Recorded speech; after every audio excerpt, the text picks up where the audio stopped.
سلام به مشتری عزیز ما، خدا کنن که جور صحتمند باشین. زیادتر مشتری ما آدرس دکان ما را نمیفهمید. داخل مارکت که می آمد دکان ما را گم میکرد، به دکانهای دیگه میرفت و این بار خواستیم که دقیق هم ویدیوی را برتان بگیریم که دکان ما در ویدیو دقیق بیاید که شما دکان ما را گم نکنین. و بسیار یک دیزاین های نو براتون آوردیم از نگاه چوری، پشت دستی، سیت دیگه بیننده باشین.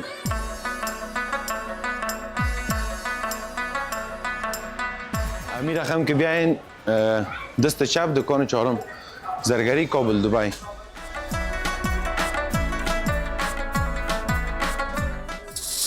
این دوستا قسمی که براتون گفتم بسیار چوری های مقبول، بسیار به دیزاین های نو، انشالله کلشان دانه دانه معرفی میکنیم.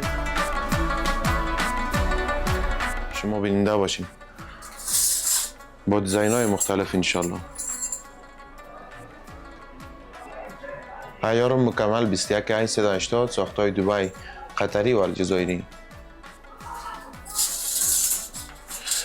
یعنی چوری های ماست که بسیار دیزاین مقبول داره، میشه یک دانه دو دانه هم پوشیده شود. کسایی که مثلا میخواست یک دانه و دو دانه از زیر بگیرن پروانه داره، دو دانه و یک دانه برشان میتین. یعنی چوری های ماست که بسیار دیزاین مقبول داره.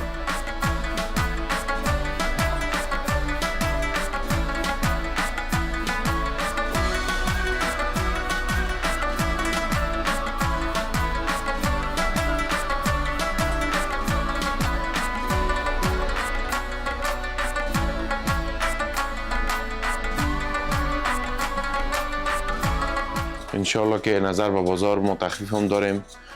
به هر مشتری که از زرگری کابل دبی خرید میکنه 10 گرم 200 افغانی برشان تخفیف از نظر به بازار.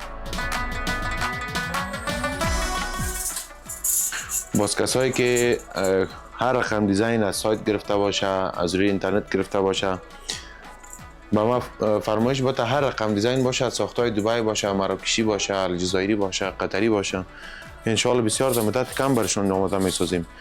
و این دیزاین هایی را که معرفی میکنیم در این دیزاین هم زیادترش فرمایش مشتری ماست. این چوری هم که هست فرمایش یک مشتری ماست از کانادا برام فرمایش دادن.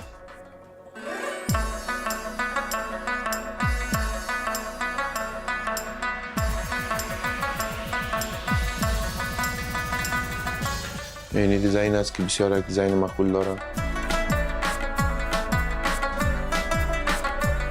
دیزاین ها دیگه مکمل نو رسیده انشالله.